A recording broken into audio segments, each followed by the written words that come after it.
नमस्कार दोस्तों। आज हम लोग बात करने वाले हैं कि सूर्य ग्रहण है जो अभी आने वाली अमावस्या को होने वाला है। उस सूर्य ग्रहण का महत्व क्या है और हर एक राशि पर उसका क्या क्या अलग अलग परिणाम होता है। हम इन सभी राशियों के बारे में बात करेंगे और सभी का अच्छा बुरा मैं आपको बताऊंगा। लेकिन जो शुरुआत हम करने वाले हैं वो इस बात से करेंगे कि जनरल इस ग्रहण में आपको क्या क्या करना चाहिए और क्या क्या आपको नहीं करना चाहिए।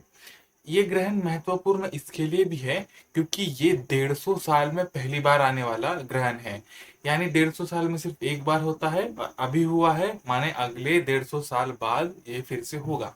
इस ग्रहण का महत्व ये है कि जो पितृपक्ष है उसके शुरुआत में एक चंद्र ग्रहण होता है और उसके अंत में यानी आखिरी कुछ वक्त में एक सूर्य ग्रहण होता है। इन दोनों के बीच में जब ये पितृपक्ष आता है तो ये बड़ा ही शुभ माना जाता है।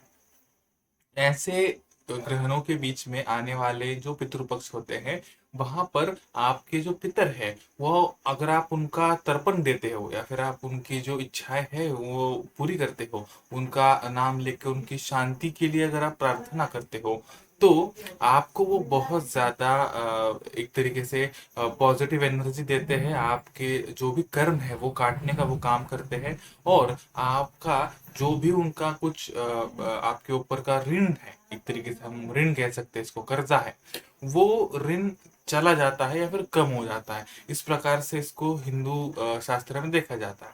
तो अभी वाला जो ग्रहण आने वाला है उसका महत्व इसलिए है क्योंकि जब भी ग्रहण होता है कभी भी तो भी तर्पण करना या फिर ऐसा श्राद्ध रखना या फिर ऐसा दान देना पितरों को ये बड़ा शुभ माना जाता है। और जब पितृ पक्ष में ही ग्रहण आ जाए तब तो और उसकी शुभता बढ़ जाती है। इसीलिए ये ग्रहण थोड़ा सा अलग है नॉर्मल ग्रहणों से। इसका एक शास्त्रीय बड़ा महत्व है और इसी के बारे में हम लोग आज चर्चा करने वाले हैं। सबसे पहले बात करते हैं कि इस ग्रहण में जनरली जनरली माने सभी जो राशियां है उनके ऊपर ये चीज लागू होती है, उनको क्या क्या करना चाहिए। तो करने वाली बात सबसे पहले तो यह है कि आपको ग्रहण के बीच में और ग्रहण के अंत में, माने जब ग्रहण खत्म हो जाए मोक्ष के बाद, आपको एक बार स्नान कर लेना चाहिए। अगर आप बीच में भी कर पाते हैं और मोक्ष के बाद भी कर पाते हैं तो बड़ी अच्छी बात है। लेकिन जब ग्रहण खत्म होता है तब आपको स्नान पक्का से करना है, ये बात याद रखिएगा। सर के ऊपर से पानी लेकर के स्नान आप कर सकते हो। अ, अगली बात आती है जो तर्पण विधि हमने कहा। अगर मैं वो विधि यहाँ पर बताना शुरू करूंगा तो वो बड़ी लंबी वीडियो हो जाएगी, इसीलिए मैं बस इसका नाम आपको बता रहा हूँ, तर्पण विधि। आप YouTube पे डाल दीजिएगा, आपको ढेर सारे वीडियो मिलेंगे। उसमें जो सारे मंत्र है उनका उच्चारण, जो भी तिल उन्होंने बताएंगे, जो भी वो प्रोसेस सामग्री बताएंगे, सारे की सारे आपको ऑनलाइन मिल जाएंगे और वो बड़े ही आसान शब्दों में आपको समझा भी देंगे। ये वीडियो अलग कारण से बनाई है हमने, लेकिन क्योंकि वो विधि महत्वपूर्ण है तो इसमें मैं इसको इंक्लूड कर रहा हूँ। साथ ही साथ वो विधि को करते हुए एक बात याद रखिएगा, वहां पे वो लोग बताते हैं कि अगर आप पुरुष है, घर के बड़े हैं, तभी करना सही है, ये बात नहीं है। अगर आप महिला भी है तो भी आप ये श्राद्ध कर सकते हैं, करना जरूरी है, अच्छी बात होती है। अगर आपका श्राद्ध हो भी चुका है पहले कुछ तिथि में, पहले कुछ दिनों में अगर श्राद्ध था आपका और वो आपने पारिवारिक तौर पर किया भी है तो भी एक सार्वजनिक तौर पर किया हुआ श्राद्ध के अलावा एक वैयक्तिक तौर पर जब आप ये श्राद्ध करेंगे तब इसका महत्व और भी ज्यादा बढ़ जाएगा। और ये सर्वपितृ अमावस्या इसको इसलिए कहते हैं क्योंकि सभी पितरों के लिए लागू होती है। बाकी के जो तिथियां होती है वो किसी एक्सीडेंट के लिए या किसी अलग अलग बीमारी के लिए, इस प्रकार से उनका जो है विभाजन किया हुआ है। लेकिन जो सर्वपितृ है इसका मतलब है कि हर प्रकार के पितरों का समावेश इसमें होता है। अब एक और बात यहाँ पे क्या आती है, आपके घर में जो भी मतलब आपके अगर पिताजी जीवित है या फिर आपके दादाजी जीवित है तो कहते हैं कि उन्होंने नहीं करना चाहिए, तो ये भी गलत बात है। उनसे पहले जो लोग मर गए या फिर जो आपके खून का रिश्ता था भी नहीं आपका उनका, लेकिन वो भी लोग मर चुके हैं, तो उनके लिए भी ये श्राद्ध जरूरी है, महत्वपूर्ण माना जाता है। इसके साथ एक और बात कि जो आपके घर में ऐसे लोग मृत्यु हो चुका है जिनका जिनकी शादी नहीं हुई थी, यानी उनका तो अगली पीढ़ी आई नहीं, तो उनका श्राद्ध कौन करेगा। तो इसलिए आप खुद उनकी जिम्मेदारी लीजिएगा और उनका भी जो श्राद्ध में नाम है वो ले लीजिएगा। जिनका आपसे खून का रिश्ता नहीं था, कोई आपके दोस्त रहे होंगे, कोई दोस्त के पिताजी वगैरह रहे होंगे, उनका भी अगर आप उसमें नाम शामिल कर देते हो तो ये भी बड़ी अच्छी बात है। सभी पितरों का एक साथ आपका भोजन जो है वो हो जाएगा। अब बात करते हैं कि क्या क्या नहीं करना चाहिए इन जनरल में। तो ये सभी राशियों के लिए लागू है। आपको सबसे पहले किसी को भी प्रॉमिस नहीं करना है। प्रॉमिस इस टाइम में किया हुआ बड़ा ही नुकसानदायक होता है, और साथ ही साथ हो सकता है कि आपका मिसयूज हो आपके प्रॉमिस का। तो बड़ी ही गलत बात है, ये बात बिल्कुल याद रखिएगा। अगर आप पैसे के संदर्भ में कुछ भी बड़ा निर्णय ले रहे हो, अगर आप कर्जा ले रहे हो, आप जॉब शिफ्ट करने की बात कर रहे हो, आपको कुछ नया बिजनेस शुरू करना है, अगर आप उसके ऊपर भी चर्चा कर रहे हो, तो ये बात भी आपको 29 सितंबर के बाद करनी है, उससे पहले नहीं कर सकते। ग्रहण के अंदर ये सब करना बड़ा ही अशुभ माना जाता है। इसमें जो है आपको मिसलीड किया जा सकता है, कुछ बड़ी दुर्घटना हो सकती है। कुछ कुछ लोगों के लिए ठीक हो भी सकता है, लेकिन रिस्क ज्यादा होती है। तो ऐसे कंडीशन में बिल्कुल भी आपको नहीं पड़ना चाहिए। ये आप 29 सितंबर के बाद ये सारे डिसीजंस ले सकते हो, उनके ऊपर सोच सकते हो। आपको ट्रैवल भी नहीं करना है। ट्रैवल भी इस वक्त में बड़ा ज्यादा घातक है, और साधारण जल के और डूब के जो लोग मरते हैं उनकी संख्या जो है इस वक्त बढ़ने वाली है। तो आप उससे सावधान रहिएगा। अब बात करते हैं राशि स्पेसिफिक। अगर आप मेष राशि के व्यक्ति है, तब आपको ऐसा लग रहा होगा कि जितने भी लोग मेरे आसपास है, ये सभी सिर्फ मेरे ही खिलाफ कोई षड्यंत्र कर रहे हैं, सिर्फ मेरे ही खिलाफ ऐसी निगेटिव बात कर रहे हैं कि मुझे गुस्सा आ जाए।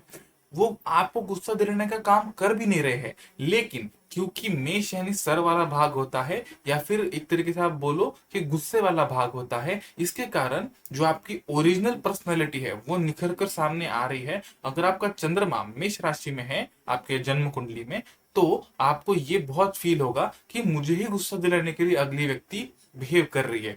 लेकिन आपको जल्दबाजी नहीं करनी है, आप किसी के ऊपर गुस्सा दिखाना नहीं है। आपको वेट करना है कि ग्रहण चला जाए। 25 तारीख के बाद आपको अच्छा फील होना शुरू हो जाएगा, और सारी जो कंडीशंस है वो आपको अपने हाथ में फील होंगी, हाथ से बाहर फील नहीं होंगी। अगर आप वृषभ राशि के व्यक्ति हैं, तो आपको जो है स्किन बर्न का खतरा है, और एक तरीके से नहीं, अलग अलग तरीकों से।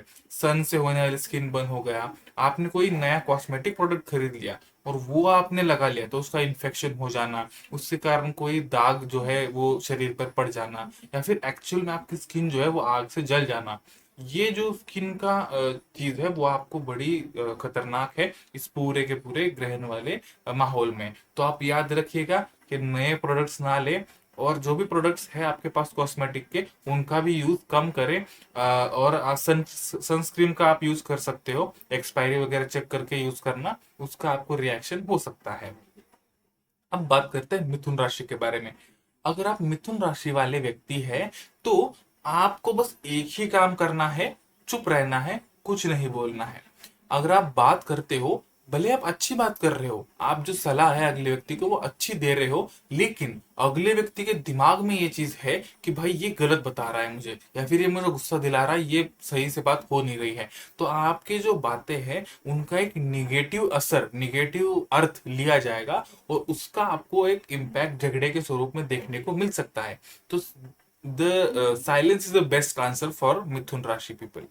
कर्क राशि वालों के बारे में, क्योंकि कर्क राशि वाले बहुत ही इमोशनल होते हैं, तो इनको इमोशनल करके इनके थ्रू जो भी बड़े डिसीजंस है उनको मैनिपुलेट करने की कोशिश हो सकती है। तो आप याद रखिएगा, कुछ भी बड़ा डिसीजन लेना है इमोशनल होके नहीं लेना है, और रुक जाइए। प्रैक्टिकली बहुत जरूरी है तो ले लीजिएगा, लेकिन रुक जाइए, ग्रहण के बाद ही डिसीजंस ले लीजिएगा।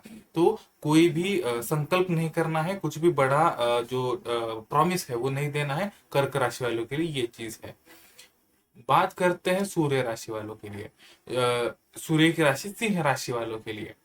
सिंह राशि के साथ ये दिक्कत है, क्योंकि सूर्य को ही ग्रहण लगता है, तो ईगो जो है इन व्यक्ति का वो पीक पे रहेगा। है ना, व्यक्ति को समझ में ही नहीं आएगा कि मैं कितना ज्यादा इगोइस्टिक बात कर रहा हूँ या फिर कितने ज्यादा ईगो में मैं बिहेव कर रहा हूँ। तो इसके कारण ढेर सारे आपके जो रिलेशंस है वो हर्ट होने के चांसेस है। आपका रिश्ता किसी भी व्यक्ति के साथ में झट से झगड़े में बदल जाएगा। तो आप ये बात जरूर सोचिए कि जो मैं बोल रहा हूँ कितना इगोइस्टिक है एक स्केल के ऊपर, है ना। बहुत ज्यादा अगर आप इगोइस्टिक बात कर रहे हो तो आप देखिएगा कि पीछे हट जाना अच्छा होता है। वैसे वो समझ में नहीं आएगा, जिसका भी टाइम आया है वो बिल्कुल ईगो में ही बात करेगा। कन्या राशि वालों के लिए ये सलाह है मेरी कि जो भी आपके गणित है, जो भी आपका कैलकुलेशन है, जो भी आपने सोच रखा है, वो किसी से शेयर ना कीजिएगा। अगर आप अपने फ्यूचर प्लान्स शेयर करते हो किसी भी व्यक्ति से, तो आपके अगेंस्ट में उसका यूज होगा, आपको उसका बेनिफिट नहीं हो पाएगा। क्योंकि ग्रहण के अंदर जब भी आप अपना प्लान, आपकी इच्छाएं जब भी आप बताओगे, तो अगली व्यक्ति भले ही वो अच्छे ढंग से सुन रही हो, लेकिन क्योंकि ग्रहण का माहौल है तो आपकी जो परिस्थितियां है वो धीरे धीरे आपके अगेंस्ट हो जाएंगी। तो आपका कुछ भी गोल है अभी आने वाले समय में, उसको बस मन में रखिएगा, किसी को बताइएगा नहीं और चलने दीजिएगा, है ना। आप 25 सितंबर के बाद या फिर 29 सितंबर के बाद आप बता सकते हो, डिस्कस कर सकते हो अपने दोस्तों से, लेकिन उससे पहले किसी को कुछ मत बताइएगा। आपने जो गणित है वो आपने ही मन में रखिएगा। तुला राशि वालों के लिए एक बहुत ही महत्वपूर्ण चीज ये है, जो बैलेंस है वो बिगड़ने वाला है, ठीक है। तुला राशि वालों के लिए बैलेंस बिगड़ना मतलब किसी भी एक चीज के पीछे बिल्कुल ही पागल हो जाना। ये जो चीज है वो आपको दिखाई देगी। हो सकता है किसी झगड़े के कारण हो सकता है किसी और चीज के कारण हो, आपको ये बहुत ज्यादा फील होगा। फील हो ही नहीं पाएगा, आपके आसपास के लोग ये नोटिस करेंगे कि आप किसी एक चीज में बहते चले गए, चाहे फिर वो नशे हो, चाहे फिर वो कोई बात हो, कोई झगड़ा हो, या फिर कुछ भी अध्यात्म में भी हो सकता है कि तुला राशि वाला व्यक्ति बहता हुआ आपको नजर आए इस ग्रहण में।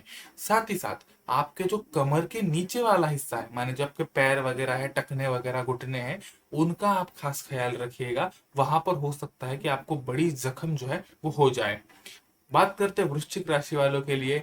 वृश्चिक राशि वालों का एक ही चीज है कि आपके जो भी पितर आपके पीछे पड़े होंगे वो आपको बहुत ज्यादा तकलीफ देंगे। आपके लिए ही तर्पण विधि बहुत ज्यादा जरूरी है। अगर आपके तर्पण विधि नहीं हुई है तो आप जरूर से उसको कीजिएगा। ये एक प्रकार से रीपेमेंट हम इसको बोल सकते हैं। जो भी आपने किसी को खराब शब्द बोले होंगे, अगर उनका मृत्यु वगैरह हो चुका है, तो वो जो सारे आपके ऋण हैं वो आपको इस वक्त में आपके पीछे आने वाले हैं। आपको बहुत ज्यादा तकलीफों का सामना करना पड़ जाएगा और जो मेंटल स्ट्रेस है वो एक प्रकार से बहुत बढ़ जाएगा। धनु राशि वालों के लिए एक बात मैं बोलूंगा कि बिल्कुल भी आपने जो डिसीजंस है उनके ऊपर कैपिटलाइज करने की जरूरत नहीं है। आपको एक ही चीज फील होगी, मैं अभी ये सोच रहा हूँ, कल आप जब उठोगे तो आप कुछ अलग ही सोचने वाले हो। तो बिल्कुल भी किसी भी चीज में इन्वेस्ट मत करना, किस एनर्जी हो, पैसा हो, दोनों भी चीजें, इस किसी भी फर्स्ट थॉट में इन्वेस्ट मत करना। जरा थॉट्स का जो पूरा प्रोसेस है उसको खत्म हो जाने देना, उसके बाद आप किसी से सलाह मशवरा करके आगे का डिसीजन ले सकते हो। लेकिन इस ग्रहण वाले पीरियड में बिल्कुल भी आपको एक डिसीजन फाइनलाइज करना टार्जिन नहीं है, बिल्कुल भी अच्छा नहीं है। एक और चीज, आप अगर कहीं पे भी ट्रैवल का प्लान बना रहे हो तो बिल्कुल भी मत जाना, आपके लिए बड़ा घातक है, बड़ा ही आपको उसमें नुकसान हो जाएगा, अच्छी बात नहीं है आपके लिए। बात करते हैं मकर राशि वालों के बारे में। अगर आप माता है और और आपका मतलब पिता भी है, अगर आप, तो भी आपके जो बच्चे हैं उनसे आपका एक रिलेशन जो है वो कट होता हुआ आपको नजर आएगा। वो इतना अच्छे से वर्क नहीं हो पाएगा। अगर आपका प्रेगनेंसी वगैरह चल रही है इस पीरियड के बीच में, तो आपके जो चाइल्ड है उनको काफी धोखा हो सकता है। आपको इसके ऊपर ध्यान देना पड़ेगा। इसके साथ एक और बात आती है मकर राशि वालों के लिए। जो भी स्टूडेंट्स है पढ़ाई वगैरह कर रहे हैं, उनका एक्चुअली ध्यान इस टाइम में ज्यादा लगेगा पढ़ाई में। पढ़ाई के बारे में कुछ बड़ा डिसीजन आपको फिर भी लेना नहीं है, लेकिन हो सकता है कि इस ग्रहण के बाद एक्चुअली आपको ज्यादा पढ़ाई करने का मन करे, उसके अंदर ज्यादा इन्वॉल्वमेंट फील हो। तो ये एक अच्छी बात है जिनका 10th और 12th का एग्जाम करीब आने वाला है उनके लिए, अगर आपकी राशि मकर है तो। अब बात करते हैं कुंभ राशि वालों के लिए। कुंभ राशि वालों के लिए मैं सजेशंस दूंगा, जो भी केमिकल्स है उनसे दूर रहिएगा। अगर आप लैब में भी काम करते हो, आपका काम ही किसी केमिकल के संदर्भ में है, आप कई केमिकल्स खरीदने जा रहे हो, कुछ भी वो छोटा मोटा भी केमिकल हो, है ना, जिसमें एसिडिक तत्व आते हैं, उनसे दूर रहिएगा, आपको उससे तकलीफ होगी। साथ ही साथ अपने पेट का ख्याल रखिएगा। आपके जो आंते हैं उसमें आपको दर्द हो सकता है, या फिर पेट का जो भी बीमारी है वो आपको ज्यादा फील हो सकती है। ये एक बड़ा ही मतलब महत्वपूर्ण है कि आपको अल्सर वगैरह जैसी चीजें जो है फील हो सकती है। एक और बात है, अगर आप कुंभ राशि के हैं और अपना जो भी उपचार है वो अगर आप किसी ट्रीटमेंट किसी डॉक्टर से ले रहे हो, तो हो सकता है कि उस ट्रीटमेंट में जो है एरर आए। तो अगर आपको अभी किसी भी बीमारी का पता लगता है हाल फिलहाल में, तो आप फिर से एक बार उसका चेकअप करवा लीजिएगा जब ग्रहण खत्म हो जाए, क्योंकि उसके बीच में जो है एरर आने के चांसेस ज्यादा है। जो चीज आपको है ही नहीं, आप उसकी दवाई लेना शुरू कर दोगे, या फिर कोई चीज नहीं है तो वो भी पता नहीं चलेगी कि है कि नहीं है। तो ये एक बड़ा ही इंपॉर्टेंट बात है। अब बात करते हैं मीन राशि वालों के बारे में। मीन राशि महत्वपूर्ण इसलिए हो जाती है क्योंकि इनको जो है वो साढ़े साथी का पीक पीरियड चल रहा है, यानी शनि भी अभी मीन राशि में है। और इस ग्रहण के बीच में इतनी ज्यादा मेंटल स्ट्रेस आपको फील होगा, इतना ज्यादा तकलीफ होगी, और आपके विचार रुकने का ही नाम नहीं लेंगे, वो कंटिन्यू चलते रहेंगे, और बहुत ज्यादा तकलीफ आपको अपने ही विचारों से हो जाएगी। तो ये एक बड़ा ही मतलब निगेटिव फैक्टर है। इन विचारों के फ्लो में जाकर के कोई डिसीजन नहीं लेना है, वेट करना है जब तक ग्रहण खत्म ना हो जाए। आप मेडिटेशन कर सकते हो, है ना, शांति एक जगह पे जाकर बैठ सकते हो, या फिर चाहे हाँ, किसी भी भगवान का कोई भी गीत सुन लीजिएगा जो भी हाई पिच में हो, है ना, उससे बहुत ज्यादा आत्मा को आपकी शांति फील होगी। और सभी को मैं एक लास्ट में अनुवाद करूंगा कि आप जो है ये तर्पण विधि जरूर से कीजिएगा, सभी पितरों के लिए बड़ी महत्वपूर्ण है। आप YouTube पे सर्च कीजिए, आपको आराम से सारी चीजें मिल जाएंगी।